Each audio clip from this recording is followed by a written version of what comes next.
네, 반갑습니다. 예, 그래도 뭐 가기 전에 이렇게 말씀 나눌 기회가 있어서 참 좋고요. 계속해서 우리 삶 가운데 뭐 녹록지는 않죠. 뭐 삶이 다 어렵고 힘들긴 한데 말씀으로 그 기도로 교제 나누는 그런 저와 여러분이 되면 참 좋겠습니다. 아멘이요? 예, 아멘이요. 네. 여러분, 이 가데스 바네아에서 이스라엘이 그 가나안 땅을 정탐한 사건은 우리가 모두가 다 알고 있잖아요. 너무 유명한 부분이잖아요. 이 가데스 바네아에서 이 가나안 정탐 사건은 우리에게 어떤 의미가 있습니까? 어떻게 보면 우리의 삶 가운데 우리의 선택하는 것들이 우리의 선택이 어떨 때 우리의 가정의 공동체를, 어떨 때는 우리 교회 공동체를, 아니면 사회 공동체를 이렇게 구덩이로 몰고 가느냐, 아니면 정상적인 궤도로 오르게 하느냐 하는 그런 그 선택의 갈림길에서 우리가 선택을 할 때, 이 가데스 바네아에서 이 가나안 정탐 사건은 우리에게 굉장히 많은 것들을 보게 하는 그런 사건이잖아요. 잘못된 선택 하나가 그냥 3일, 4일이면 들어갈 길을 40년을 삥삥 돌게 만듭니다. 그러니까 우리 인생 가운데 있어서 우리도 선택을 늘 하면서 살아가잖아요. 그냥 나는 흘러가는 대로 가고 있는데요 하시는 분 계세요? 아니에요. 우리는 누구나 선택을 하면서 살아갑니다. 그 선택의 과정 가운데서 전 여러분이 하시는 선택이 하나님께서 여러분의 인생 가운데 이정표가 될 만한 그런 선택들로 날마다 그 삶이 되어지기를 주님의 이름으로 축복합니다. 그래야 돼요. 물론 내가 선택을 잘못했다 하더라도 그걸 다시 바꾸시는 분은 하나님이십니다. 그 걸음을 인도하시는 분도 하나님이시고요. 그러니까 우리가 그걸 기억하면서 우리 오늘 본문 말씀 잘 알려진 이야기지만 한번 좀 살펴보고 싶어요. 민수기 13장 1절 2절에 성경을 펴놓고요. 그 부분은 오늘은 13장 14장을 주로 많이 볼 텐데 13장 1절 2절입니다. 이렇게 되어 있어요. 여호와께서 모세에게 말씀하여 이르시되 사람을 보내어 내가 이스라엘 자손에게 주는 가나안 땅을 정탐하게 하되 그들의 조상과 가문 각 지파 중에서 지혜가 된 자 한 사람씩 보내라. 여러분, 가나안 땅은 하나님이 이미 주셨잖아요. 그렇죠? 이미 주셨어요. 가나안 땅을 정복하라고 말씀하셨어요. 젖과 꿀이 흐르는 그 가나안 땅을 너희들이 정복하라. 난 너에게 줬다라고 말씀하고 있어요. 그럼에도 불구하고 지금 보니까 가데스 바네아에서 정탐을 하러 보냅니다. 이건 하나님의 뜻일까요? 이스라엘 백성들의 원해서 간 걸까요? 어떠세요? 여러분의 생각은 뭡니까? 하나님의 뜻이에요? 아니면 이스라엘 백성들이 쫄라서 간 거예요? 헷갈리죠? 일단 말 안 하는 게 제일 좋죠. 그 중간에 보면 참고 구절 제가 넣어놨는데 신명기 1장 21절부터 23절 주보 안에 보면 참고 구절이 있어요. 너희 하나님 여호와께서 이 땅을 너희 앞에 두셨은즉 너희 조상의 하나님 여호와께서 너희에게 이르신 대로 올라가서 차지하라. 두려워하지 말라. 주저하지 말라 한즉 모세는 충실히 하나님의 말씀을 가져서 이제 우리가 차지하러 가자, 올라가자 이렇게 얘기했어요. 22절 너희가 다 내 앞으로 나와 말하기를 우리가 사람을 우리보다 먼저 보내어 우리 위하여 그 땅을 정탐하고 어느 길로 올라가야 할 것과 어느 성읍으로 들어가야 할 것을 우리에게 알리게 하자 하기에 내가 그 말을 좋게 여겨 너희 중 각 지파에서 한 사람씩 12를 택하매. 이 신명기는요, 모세가 이 광야의 삶을 회고하면서 쓴 글이에요. 쓴 말씀이에요. 자, 그러면 이 지금 가나안 땅에 정탐하러 들어가는 건 하나님의 뜻이에요? 아니면 이 자식들이 원해서 들어간 거예요? 누구의 뜻이에요? 얘네들이 원해서 들어간 거예요. 하나님의 뜻은 아니에요. 하나님은 애초부터 계속해서 말씀하셨어요. 그 땅은 내가 너희에게 줬어. 줬다니까. 줬어 얘들아. 그냥 가서 차지해. 그런데 그 땅을 앞에 두고 지금 이스라엘 백성들이 다 모세 앞으로 나와봤어요. 그리고 우리보다 먼저 보내어 우리를 위하여 그 땅을 정탐하고. 우리 인생 가운데 하나님이 우리에게 말씀하실 때는 그냥 순종하시는 게 좋아요.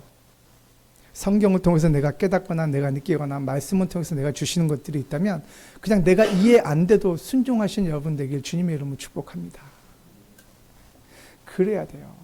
사람의 생각이 개입되는 순간 그게 이제 제대로 배가 강으로 바다로 흘러가는 게 아니라 산으로 가게 되는 것처럼, 배가 산으로 가는 것처럼 우리 인생도 그렇게 험하게 흘러갈 수 있다는 것입니다.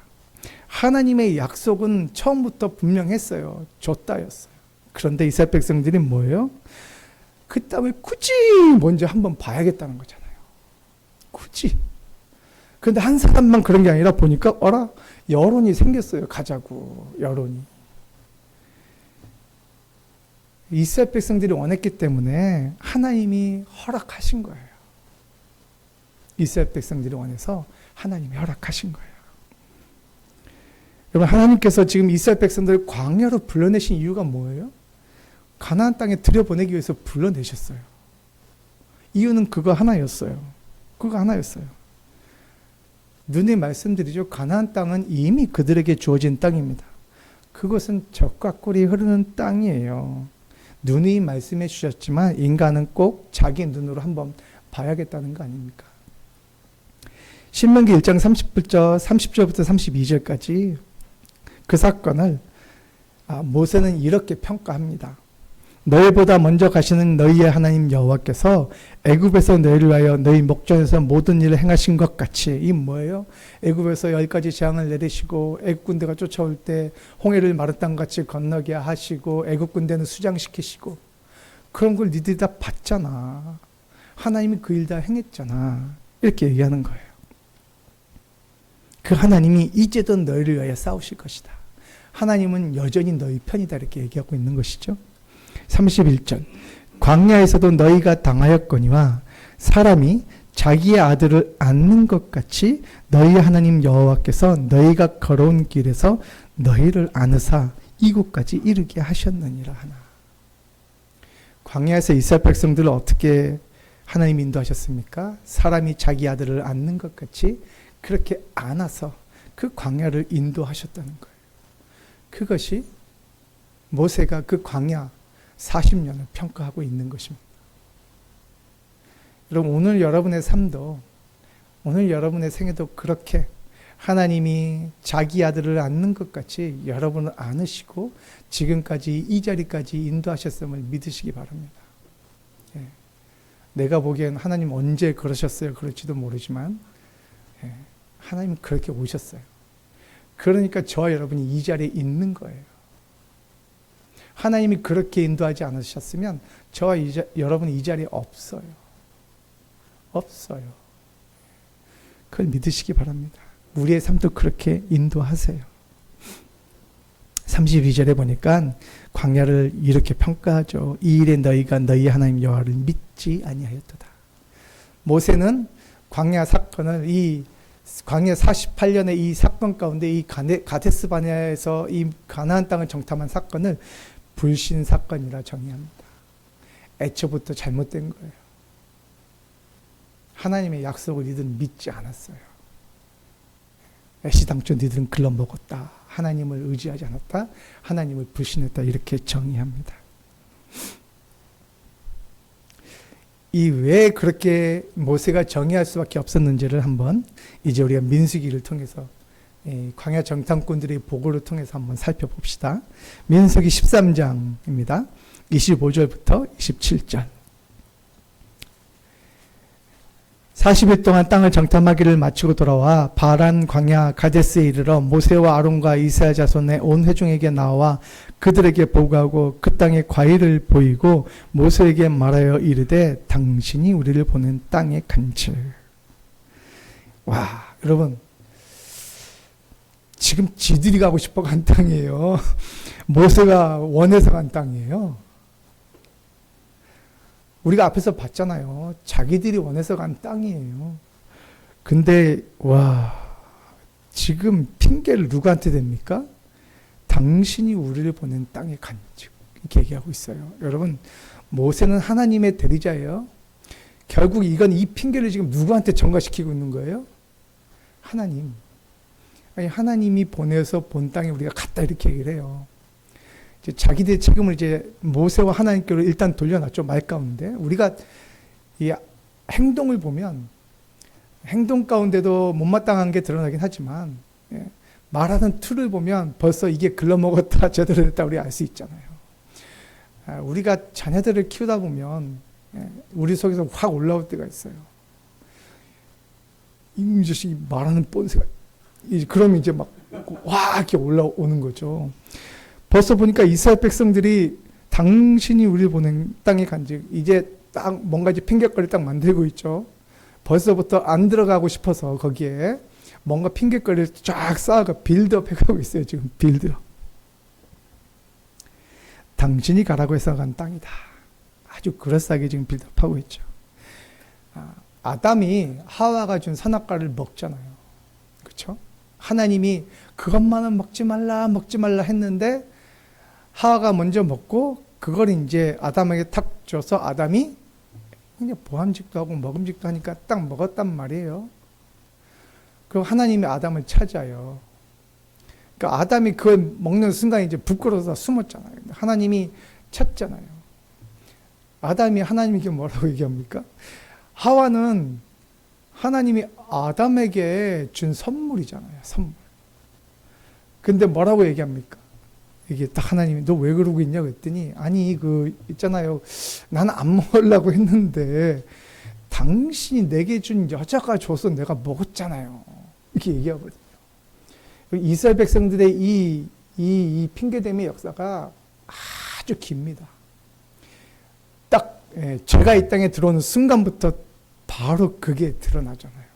이건 유구한 전통의 역사를 갖고 있는 그런 죄악된 모습이에요. 인간 안에 들어져 있는. 이제 그렇게 시작을 해요. 13장 27절 하반절부터 28절을 볼게요. 과연 그 땅에 젖과 꿀이 흐르는데, 그렇죠? 흐르는데 벌써 그런데 나오죠. 이것은 그 땅의 과일이니이다. 일단은 갖고 와서 당신이 과일이나 이런 거 좀 갖고 오라 하니까 내가 과일은 하나 갖고 왔어요. 그러나 여러분 성경을 읽다가 쭉 무슨 얘기가 나와요. 그러나 그러면 항상 강조점은 뒤에 있어요, 여러분. 뒤에 있어요, 뒤에. 내가 무슨 말인지 잘 모르겠는데 그럼 뒷부분만 열심히 한번 파보세요. 그러나 뒷부분만. 그런데 그럼 그게 하고 싶은 말이에요. 그러나 그 땅 거주민은 강하고 성읍은 견고하고 힘이 클 뿐 아니라 거기서 아낙 자손을 보았으며. 여러분 이 강하고 견고하고 이거는 사실 그러니까 팩트를 설명하는 겁니까? 아니면 판단이 들어간 언어입니까? 강하고 견고하고 이거는 팩트의 언어일까요? 판단의 언어일까요? 이거는요. 그냥 우리가 볼 때 저 사람 하면 키가 한 3m쯤 되겠네. 이러면 사실의 언어예요. 와 쟤는 근데 엄청 세겠다 그러면 판단의 언어예요. 판단의 언어. 지금 이 사람들이 사실을 얘기하고 있어요? 아니면 지들이 보고 온 것 가운데 여러 가지 핑계거리를 담아서 이미 판단을 가지고 얘기하고 있는 거예요? 판단을 가지고 얘기하고 있는 거예요. 판단을 가지고. 견고하다. 난공불락이에요. 거긴 우리는 절대 못 쳐들어갑니다. 이거는 판단이에요. 판단.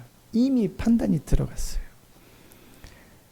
32절부터 33절까지 봅시다. 이스라엘 자손 앞에서 그 정탐한 땅을 악평하여 이르되 우리가 두루 다니며 정탐한 땅은 그 거주민을 삼키는 땅이요. 무슨 지진 났어요? 거기 있는 사람은 어떻게 삼켜요? 이제 굉장한 과장이 들어가죠. 벌써. 거기서 본 모든 백성은 신장이 장대한 자들이냐. 여러분 제가 운전면허 시험 볼 때 정답을 체크하는 방법 중에 하나가 이거였어요. 아닌 것을 고르시오. 그러면 사지선다형 중에 모든이 들어가면 그거 고르면 돼 그냥. 모든. 어떻게 모든 백성의 신장이 장대합니까? 몇 명 있을 수는 있죠. 이것도 말이 안 되는 얘기예요. 벌써 뻥이 어마어마하게 들어가고 있습니다. 거기서 네피림 후손인 아낙 자손의 거인들을 보았나니. 네피림이 어디 나오는지 아세요? 창세기에 나와. 창세기. 이 사람들 중에 네피림 본 사람 있을까요? 우리로 얘기하면 거의 전설 속에 있는 사람들이에요. 네피림 후손인 아낙 자손의 거인들을 보았나니. 결국 어디까지 가요? 우리는 스스로 보기에도 메뚜기 같으니. 여기까지 가요. 우리가 메뚜기 같다. 아주 자기들을 메뚜기까지 비하하잖아요. 그렇죠? 그들은 믿음의 눈으로 보지 않고 크기를 문제 삼았어요. 그래서 이런 상황이 나온 거예요. 나보다 더 큰 기준에 짓눌려서 나를 메뚜기로 보는 것입니다. 하나님을 안 보았던 거죠.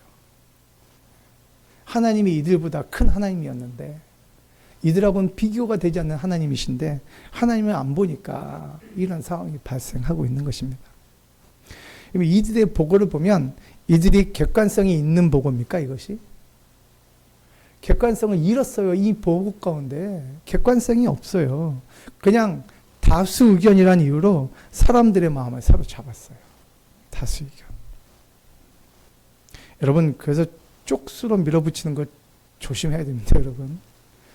진실이 아닐 때가 많아요, 여러분. 크게.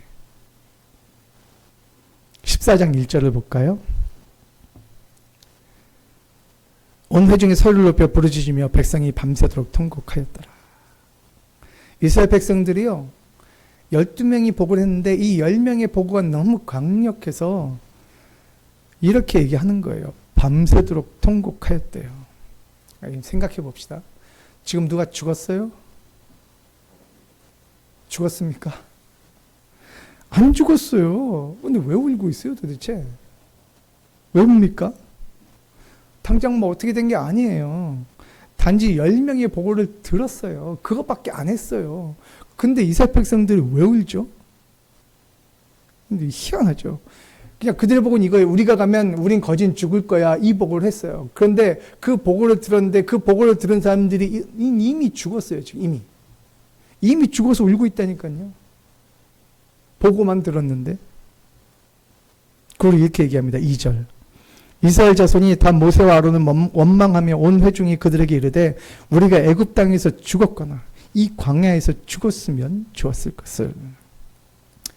자, 세상 사람들이 가장 입에 많이 달고 사는 말 중에 하나가 죽겠네, 죽고 싶다, 뭐 이런 거 아닙니까? 지금 이스라엘 백성들이 그거 하고 있는 거예요. 죽겠네, 죽고 싶다, 광야에서 죽었으면 좋았을 것을. 이런 믿음을 가진 사람들이 써서는 안 된 말 중에 하나가 이거예요. 죽겠네, 죽고 싶다, 죽었으면 좋았을 것을. 이 말은 믿음을 가진 사람들 중에서는 쓰서는 안 되는 말입니다. 우리는 어차피 다 죽어요. 여기서 안 죽으실 분 손 한번 들어보실래요? 다 죽어요. 어차피 다 죽어요. 죽을 때 그걸 받아들이면 되지. 그걸 왜 미리 갖다 땡겨서 씁니까, 여러분? 그럴 필요 없어요. 죽을 때 그 죽음을 받아들이면 돼요. 그걸 미리 갖다가 지금 내 삶 가운데 죽겠네, 죽고 싶다, 아이고, 죽었으면 좋았을 거를. 이런 말은 우리가 굳이 쓸 필요가 없다는 것입니다. 저도 뭐 긍정의 힘, 긍정의 말, 이거 굉장히 비판적으로 보긴 하지만 믿음의 언어는 긍정의 언어예요. 믿음의 언어는, 믿음의 말은. 여러분, 이런 부정적인 말보다는 긍정의 언어, 믿음의 말들을 쓰시는 여러분 되길 주님의 이름으로 축복합니다. 그게 쓰셔야 돼요. 그럼 왜 이런 불평과 불만의 언어가 우리 속에 이게 자리 잡게 되었을까요? 그러니까 그 심리학자들은 우리 안에 있는 이 근본적으로 가지고 있는 불안감 때문에 부정적인 메시지를 들으면 삶이 거기에 훅 빨려 들어간다 그래요. 우리 안에 근본적으로 불안감이 있어서. 근데 성경은 뭐라고 얘기합니까? 우리 인간이 가지고 있는 죄 때문에, 죄성 때문에 우리가 그렇게 불안감에 떨고 있다라고 얘기합니다. 좀 다르죠? 보는 관점이. 근데 성경은 그것을 죄성, 죄 때문이라고 얘기합니다. 이 불안감은요. 어쩔 수 없어요. 제가 이 땅에 들어온 이상 우리 삶에는 그것이 존재합니다. 목사인 저도 불안할 때 많아요.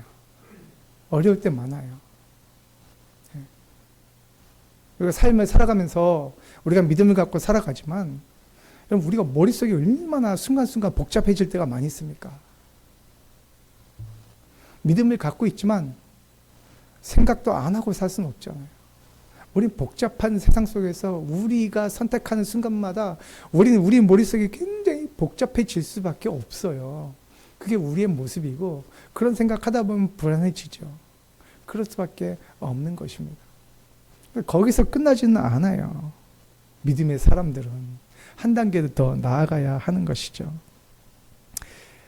제 큰아들이 어렸을 때 분리불안이 좀 심했었어요. 엄마하고 떨어지면 그렇게 엄마를 찾았어요. 아빠가 좀 못나가지고 별로 이렇게 아빠 옆에 있으면 이렇게 편안하지 않은가 봐요. 엄마하고 떨어지면 이렇게 분리불안이 생기는데 그거하고 마찬가지예요. 우리 안에 불안이 있는 건 하나님과 떨어졌기 때문에 생기는 그거예요.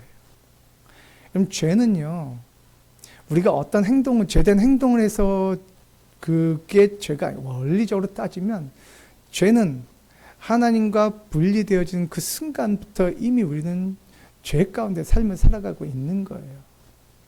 죄는 근본적으로 하나님과 우리 사이에 분리를 가져와요. 그러니까 우리가 하나님과 분리되어져 있을 때 우리는 불안할 수밖에 없어요.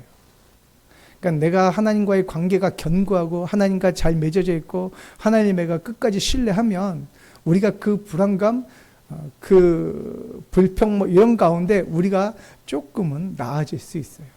그리고 더 평안한 가운데 우리가 들어갈 수 있게 되는 것입니다. 그럼 우리가 지금 어떤 시대냐면 그 죄가 만연한 시대, 그리고 이 악이 만연한 시대에 우리가 살아가고 있습니다. 그렇죠? 그래서 많은 사람들이 감사와 기쁨을 잃어버렸고 은혜를 받을 수 없을 만큼 심각한 현상이 일어나요. 왜냐하면 믿는 사람들도 세상 가서 그들과 막 겹쳐서 생활하다 보니까 어떤 영향력 아래에 있다 보면 그 영향력 가운데 알게 모르게 우리가 막 들어가게 되잖아요. 그러다 보면 우리도 교회 와서 우리의 상태가 막 은혜를 받아야 되는 상태가 아니고 우리도 막 고갈이 돼가지고 막 처절함 가운데 있을 때가 참 많아요. 그럴 때가. 그때가 많거든요. 교회에서도 보면 뭐 불평불만이 많죠. 그러면 얘기 들어보면 뭐 교회는 이래야 되고 저래야 되고 내가 생각하는 교회는 이렇고 저렇고 막 말을 많이 해요. 네. 지금 그런 분 볼 때마다 그 얘기하죠. 형제님이 먼저 그 일 좀 하시면 안 될까요? 그걸 말하기 전에 본인이 하고 있으면 되는 거예요. 근데 교회 안에서조차도 그런 얘기를 퍼뜨리면서 안에 있는 사람들도 자꾸 그 세상의 영향권 안에 들어가게 만든 사람들이 교회도 있다는 거예요. 교회도. 말씀의 영향권 안에 있어야 되는데 세상의 영향권 안에 있어서 그런 거예요. 그게. 우리는 말씀의 영향 안에서 삶을 살아가야 되는 것입니다. 그리스도인도요, 은혜를 잊어버리면요, 그렇게 돼요. 지금 이스라엘 백성들이 그런 상태 가운데 있잖아요. 3절, 4절도 한번 볼까요? 이제 점점 더 심각해집니다. 어찌하여 여호와가 우리를 그 땅으로 인도하여 칼에 쓰러지게 하려 하는가? 우리 처자가 사로잡히리니 애굽으로 돌아가는 것이 낫지 아니하랴. 이에 서로 말하되 우리가 한 지휘관을 세우고 애굽으로 돌아가자 하며. 이제 이스라엘 백성들이 슬슬 마지노선을 넘었습니다. 애굽으로 돌아가자. 애굽으로 돌아가자. 애굽으로 돌아가자는 말은요, 구원받은 주의 백성이 절대 써서는 안 되는 말입니다. 어떤 말이에요? 나 구원 안 받았으면 참 좋았을 것을. 이런 말이에요.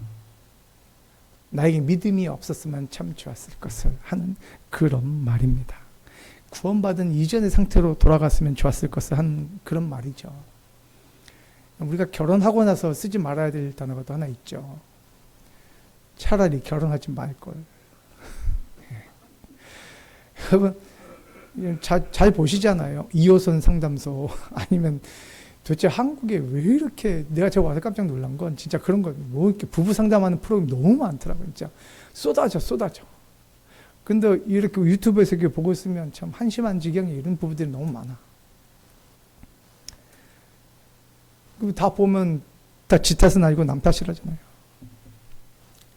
차라리 혼자 살 것. 이런 얘기는 하지 말아야 됩니다. 그 가정 깨자는 얘기잖아요. 그런 얘기하면 안 돼요.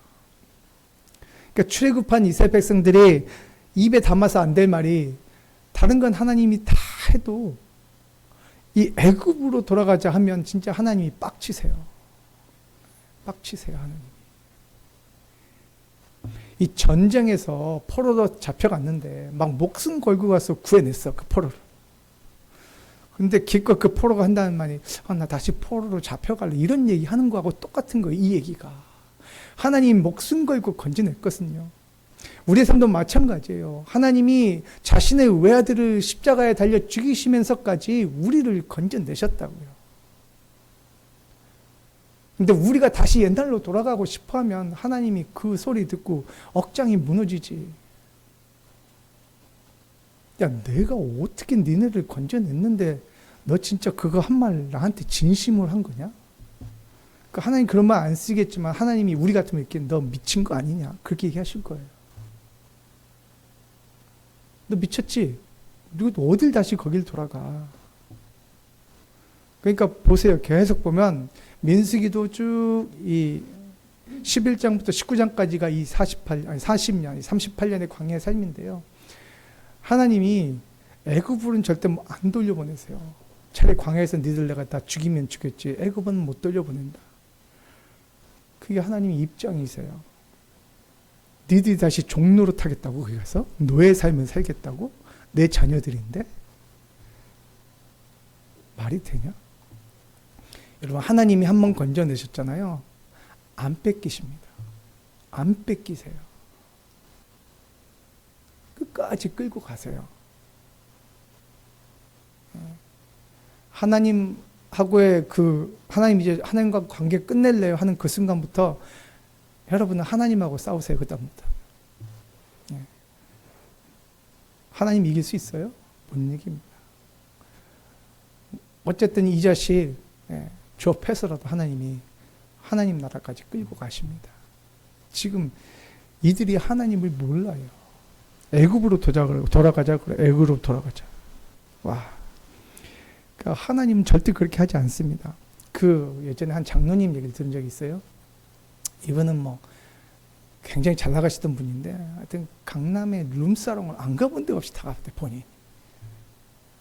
가면 안주도 너무 맛있고 술을 몇백만 원짜리를 마셨대요. 예수님 믿기 전에. 근데 예수님을 믿고 나서 이분이 저한테 하신 얘기가 있어요. 옛날 그거 생각나지 않으세요? 제가 물어봤더니 이분 그 얘기 하시더라고요. 목사님, 다시 거기로 돌아가면 마치 바퀴벌레가 시궁창 다시 찾아가는 거하고 똑같습니다. 이렇게 얘기하더라고요. 자기 생각도 하기 싫대요. 그냥 그렇게 열심히 즐겁게 놀았지만 목사님 그때 생각하면 거긴 지옥입니다. 그러더라고요. 근데 옛날만큼 못 보시잖아요. 그랬더니 그게 중요해요. 이렇게 말씀하시더라고요. 하나님 안에 들어왔을 때 하나님과의 관계, 하나님과의 은혜가 내 안에 있어서 가장 중요하고 소중하고 그리고 하나님이 원하시는 삶을 살아가는 힘들고 어렵더라도 그 삶을 살아가는 것이 최고의 기쁨이다 여기고 만족하는 삶을 살아가는 우리 모두가 되기를 소망합니다. 이미 지나온 길은 돌아보지 마세요. 그걸 앞을 향해 가시기 바랍니다. 그게 우리들의 모습이에요. 이게 우리의 정체성입니다. 구원받은 우리의 정체성. 그럼 이 이스라엘 백성들에게는 이 가나안 땅에 들어가는 것이 하나님이 이들에게 주신 미션이에요. 새로운 미션. 이 새로운 미션을 잃어버리고 나니까 이런 모습 가운데 사로잡혀 있는 것입니다. 구원의 분명한 영광을 모르기 때문에 그들은 이런 모습을 보이고 있어요. 8절 9절 볼까요? 이 10명과 다른 두 사람의 보고예요. 여호와께서 우리를 기뻐하시면 우리를 그 땅으로 인도하여 들으시고 그 땅을 우리에게 주시리라. 좀 건너뛰어서요. 다만 여호와를 거역하지는 말라. 또 그 땅 백성을 두려워하지 말라. 그들은 우리의 먹이라. 그들의 보호자는 그들에게서 떠났고 여호와는 우리와 함께 하시느니라. 그들을 두려워하지 말라. 이 믿음을 가진 두 사람의 시선은 뭐예요? 그 장신, 그 안악자손이라고 들어서 쩔쩔매고 이미 죽은 것처럼 되어버린 사람들과 달리 그들은 같은 것을 보고 왔어요. 그럼에도 불구하고 이렇게 선포하죠. 그들은 우리의 먹이다. 밥이다. 개미도 죽은 사체를 보면 두려워하지 않습니다. 그거 가서 뜯어 먹어요. 개미도 뜯어 먹어요. 그러니까 이스라엘 백성들이 저들은 이미 하나님이 붙잡아 놓고 죽었다. 이 사실을 알았으면 이렇게 행동했겠습니까? 그들은 거기서 큰 키를 갖고 있고 뭐 어마어마한 성에 큰 성에 뭐 이렇게 살고 있지만 이들은 하나님의 눈으로 보니까 그러나 저들은 이미 죽었다는 거예요. 저들은 이미 끝난 백성이란 거예요. 믿음의 눈으로 보니까. 그렇게 지금 보고를 해요. 그들 다 사로잡고 있으니까 가서 우리가 취하자. 취하자. 다 죽은 자들이다.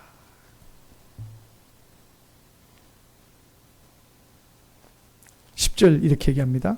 온 회중이 그들을 돌려치려 하는데 그때 여호와의 영광이 회막에서 이스라엘 모든 자손에게 나타나시니라. 모세와 아론과 갈렙과 여호수아를 돌로 치려고 해요. 모세는 하나님의 대리자였습니다. 그러면 모세를 돌로 치려 했다는 건 누구를 돌로 치려는 거예요? 하나님을 돌로 치려는 거예요. 하나님을. 누구를 죽이겠다는 겁니까, 지금? 여러분, 이 하나님에 대한 반역이 지금 이들 가운데 일어나고 있어요. 이스라엘의 반역은요, 인간적으로 따져도 역사상 최고의 은혜를 역사상 최악의 원수로 갚는 행위예요. 결국 이들은요, 1500년 후에 예수님 십자가에 매 달아요. 어디 안 가죠. 회중의 사악함은 하늘을 찔렀고 진노하신 하나님이 그들을 심판하러 모두가 보는 앞에 회막에 임재하셨습니다. 11절 12절 이렇게 합니다. 여호와께서 모세에게 이르시되 이 백성이 어느 때까지 나를 멸시하겠느냐? 내가 그들 중에 많은 이적을 행하였으나 어느 때까지 나를 믿지 않겠느냐? 내가 전염병으로 그들을 쳐서 멸하고 내게 그들보다 크고 강한 나를 이루게 하리라. 이 백성들 모조리 쓸어버리고 내가 너하고 새로 시작하겠다. 이렇게 얘기합니다. 그렇죠? 저 같으면 하나님 나이스 판단입니다. 너무 좀, 나 정말 지겨운데 얘네들 데리고 가기 잘 선택하신 거예요. 이거 그렇게 합시다. 그렇게 할 것 같은데 저 같으면. 모세는 그렇게 말하지 않아요. 13절부터 16절이요. 모세가 여호와께 여쭤오되 애굽인 중에서 주의 능력으로 이 백성을 인도하여 내셨거늘 그리하시면 그들이 듣고 이 땅 거주민에게 전하리이다. 주 여호와께서 이 백성 중에 계심을 그들도 들었으니 곧 주 여호와께서 대면하여 보이시며 주의 구름이 그들 위에 섰으며 주께서 낮에는 구름 기둥 가운데 밤에는 불 기둥 가운데서 그들 앞에서 행하시는 것이니이다. 이제 주께서 이 백성을 하나같이 죽이시면 주의 명성을 들은 여러 나라가 말하여 이르기를 여호와가 이 백성에게 주기로 맹세한 땅에 인도할 능력이 없었으므로 광야에서 죽였다 하리이다. 하나님의 부르심을 받은 사람들, 하나님께서 소명을 준 사람들, 하나님께서 택하신 백성들은 이 땅에서 어떤 역할을 감당해야 되는지를 지금 모세가 우리에게 보여주고 있습니다. 이 어둠 가운데서 빛 가운데로 걸어 나온 사람들, 하나님의 인도하심으로 빛 가운데 있는 사람들이 해야 될 일은 무엇입니까? 오늘 모세의 모습 속에서 무엇을 보십니까? 하나님의 진노를 가로막는 것입니다. 하나님의 진노를 가로막는 것. 하나님의 징계의 손길을 멈추는 사람들입니다. 그럼 지금 모세가 여기서만 이런 게 아니라요. 이 민수기 11장부터 19장까지 광야의 삶을 기록하고 있는데 여기에서요. 나오는 모습은요. 모세는 엎드리고 이스라엘 백성들은 하나님께 맞대항하고 이거밖에 안 나와요. 이 광야의 이 38년의 기록이 쭉 읽어보면요, 그 두 가지예요. 요점 정리는 딱 두 가지로 할 수 있어요. 우리말로 하면 이스라엘 백성들은 끊임없이 개기고 모세는 끊임없이 하나님 앞에 순종하기 위해서 엎드리고 그밖에 없어요. 내용이. 그냥 그게 다예요. 오늘 본문에도 보면 엎드리거든요. 엎드려요. 엎드린 것밖에 안 해요. 그런데 모세는요, 이스라엘 백성들을 살리기 위해서 하나님 앞에 엎드려요. 중보 기도하는 자로 엎드립니다. 이 11장부터 19장까지 보시면요, 모세는 자기를 위해서 기도하지 않아요. 다 이스라엘 백성들을 위해서 기도해요. 중보 기도의 사람이었어요, 모세는. 그런데 어떤 사람이요? 하나님의 진노를 가로막아 서서 이 땅에 자기 백성들을 보호하는 사명을 가지고 그 하나님 앞에 기도하는 삶을 살았던 모세의 모습을 보게 됩니다. 그게 다예요. 제가 앞에 내용을 설명했지만 결국 여기까지 끌고 오기 위해서 그 앞에 내용을 설명드린 거예요. 우리 모습 가운데, 우리 인생 가운데 우리가 뭐 특별한 게 있어요? 우리가 뭐 잘난 게 있습니까? 없잖아요. 우리가 할 수 있는 건 모세처럼 이렇게 엎드리는 거예요. 그거밖에 할 수 있는 게 없어요. 내가 할 수 있는 게 없기 때문에 하나님이 해주세요 하고 엎드리는 거거든요. 하나님밖에 할 수 없어요. 그리고 내가 엎드리는 거예요. 옆에서 나를 돌로 치려고 죽이려 하는데 그 긴박한 상황 가운데서 엎드릴 수 있습니까? 근데 모세는 엎드려요. 사람 앞에 엎드리고 하나님 앞에 엎드리고 사람 앞에 엎드리고 하나님 앞에 엎드리고 그것밖에 안 하더라는 것이죠. 오늘도 세상 가운데는 수많은 사람들이 하나님 모르고 죽어가잖아요.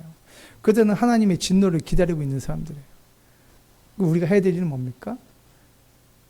하나님과 그들 사이를 막아서는 중보 기도자로 우리가 서야 된다는 것이죠. 한 영혼 한 영혼을 위하여 기도하는 그 일이 우리의 일이라는 것입니다. 마태복음 6장 31절 33절 그 안에 속지에 있죠. 뭐 이거 외우시는 분도 많이 있는데 같이 한번 할까요? 6장 31절부터 33절까지 시작. 그러므로 염려하여 이르기를 무엇을 먹을까 무엇을 마실까 무엇을 입을까 하지 말라. 이는 다 이방인들이 구하는 것이라. 너희 하늘 아버지께서 이 모든 것이 너희에게 있어야 할 줄을 아시느니라. 그런즉 너희는 먼저 그의 나라와 그의 의를 구하라. 그리하면 이 모든 것을 너희에게 더하시리라. 아멘. 저는 그냥 이 말씀은 문자 그대로 믿습니다. 먼저 그의 나라와 그의 의를 구하라. 그리하면 의식주는 하나님이 책임져 주신답니다. 이 얘기하면 개인 기도는 안 해도 되나 보다 이렇게 꼭 생각하는 악당들이 있어가지고 제가 말씀드리는데 보세요. 기도할 때 먼저 그랬어요. 먼저. 이 기도만 하라 그렇게 얘기하지 않았어요. 먼저 기도해야 될 게 있다라고 그렇게 얘기하고 계세요. 먼저. 우리 기도의 우선순위가 있다는 것입니다. 그게 하나님 우리 가운데 원하시는 거예요. 하나님 우리 가운데 원하시는 것. 그러니까 기도하실 때 하나님의 나라와 의를 먼저 구하는 기도를 하십시오. 그렇게 기도하고 그 이후에 개인적인 기도들을 하시면 그것이 하나님이 기뻐하시는 기도의 순서가 된다는 것입니다. 여러분, 이 땅 조국 대한민국 저기 우리 군인 아저씨도 있는데 군인이 지킨다고 생각하십니까? 이 땅 조국 대한민국 정치인들이 지킨다고 생각합니까? 정치인들이 나라 잘하면 이 땅 지켜줍니까? 저는 단 한 번도 예수 믿고 난 이후에 이 생각이 변한 적이 없는데 이 땅, 이 나라는 이 땅을 위해서 기도하는 그 중보 기도자들 그들 때문에 이 땅이 지켜지고 있는 거예요. 저는 그렇게 생각합니다. 적어도 우리가 예수 믿는 사람으로서 그 정도의 주존심, 주님의 자존심을 가지고 우리가 이 땅에 살아가야 되잖아요. 하나님 믿는 우리들의 기도에서 이 땅이 지켜지고 있다. 그게 믿음의 모습인 거죠. 여러분, 하나님이 모세 모습을 통해서 우리에게 중보 기도자로 그 예수님도 제자들을 부르실 때 그렇게 부르셨어요. 예수님의 제자들 통해서 주의 자녀된 우리 모두가 그런 중재자, 중보 기도자로서 우린 그렇게 살고 있는 것입니다. 민수기 14장 17절부터 19절 이렇게 나오죠. 이제 구하옵나니 이미 말씀하신 대로 주의 큰 권능을 나타내옵소서. 이미 말씀하신 대로 하나님의 말씀 언약 약속을 붙들고 기도합니다. 그리고 하나님의 성품을 붙들고 기도해요. 여호와는 노하기를 더디하시고 인자가 많아 죄악과 허물을 사하시나 형벌받을 자는 곁담고 사하지 아니하시고 19절에도 보면 주의 광대하심을 따라 하나님의 성품을 붙들고 기도합니다. 여러분, 기도는 하나님의 약속을 붙들고 성품을 붙들고 기도하는 것입니다. 그게 기도예요. 상황을 쫓아가면서 기도하면 그냥 계속 우리는 달라는 기도밖에 할 수 없어요.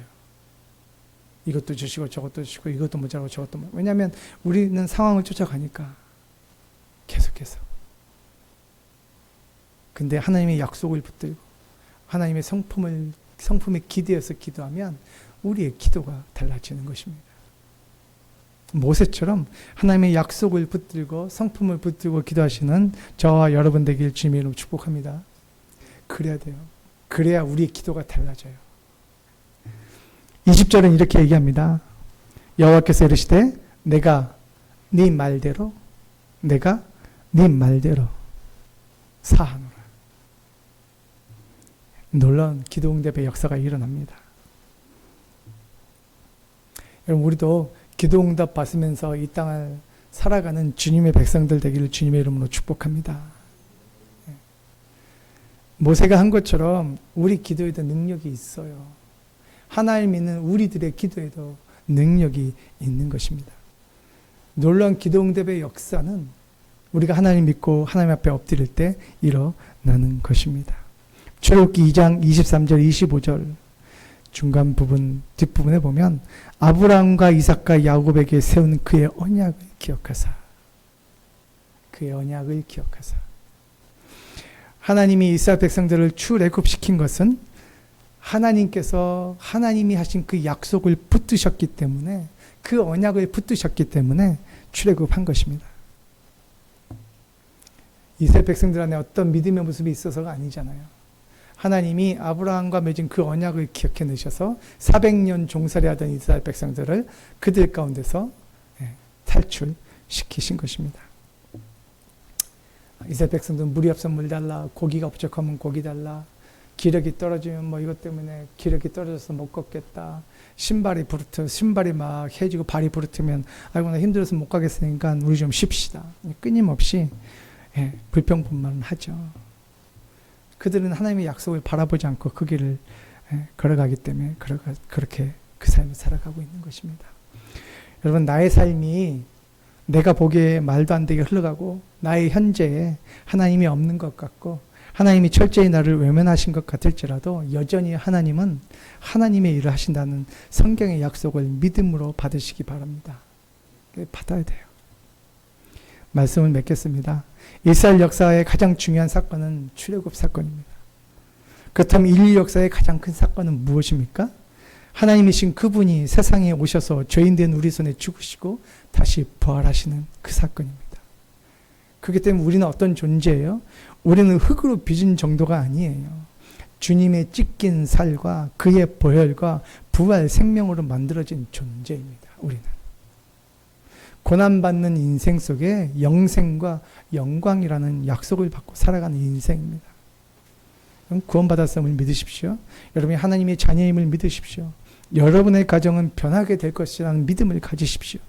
여러분의 자녀들도, 여러분의 가정도 변화될 거라는 믿음을 갖게 되시길 바랍니다. 여러분이 기도를 계속하고만 있다면, 하나님을 계속 신뢰하고만 있다면 이 약속은 반드시 이루어집니다. 하나님은 신실하십니다. 약속은 반드시 이루어집니다. 우리는 포기할지라도 하나님은 포기하지 않습니다. 우리는 잊어버릴지라도 하나님은 잊어버리지 않고 우리의 기도를 들어 응답하여 주십니다. 기도하십시다. 좋으신 주님, 오늘 모세의 모습을 봅니다. 모세는 끊임없이 하나님 앞에 엎드리고 털어놓고 또 털어놓고 묻고 또 묻고 두드리고 또 두드리며 광야의 삶을 살아갑니다. 오늘 우리 인생도 이 모세의 모습처럼 묻고 또 묻는, 구하고 또 구하는, 두드리고 또 두드리는 인생 되게 하여 주옵소서. 이것만이 우리가 살 길임을 알고 삶을 살아가게 하여 주옵소서. 하나님, 이 땅의 삶이 아무리 힘들고 어려워도 나를 위하여 십자가 주신 그 주님 바라보며 이 어려움의 삶 속에서도 희망과 소망을 붙들며 하나님 앞에서 삶을 살아가도록 주님 도와주시옵소서. 공릉충성교회를 기억하여 주시고, 하나님이 교회를 그냥 세우지 아니하시고 하나님의 뜻과 계획과 약속 가운데 이곳에 하나님의 교회가 세워졌음을 믿습니다. 하나님, 우리가 하나님의 그 때를 바라보며 기다리며 기도합니다. 하나님의 능력과 그 소망을 바라보며 기도합니다. 주님, 이곳에 그 세우신 역사가 드러나 보일 수 있도록, 하나님, 우리 가운데 그 역사가 밝히 보일 수 있도록 주님 우리를 붙들어 주시고 우리 가운데 그 소망의 역사가 드러나게 하여 주시옵소서. 하나님 바라봅니다. 온 성도들이 기도합니다. 우리 송 목사님도 기도하고 있습니다. 하나님, 이들의 기도가 하나님 땅에 떨어지지 않는 기도, 하나님 앞에 올라가는 기도임을 우리가 믿사오니 하나님 그 응답의 역사 보게 하여 주옵소서. 감사합니다. 예수님의 이름으로 기도합니다. 아멘.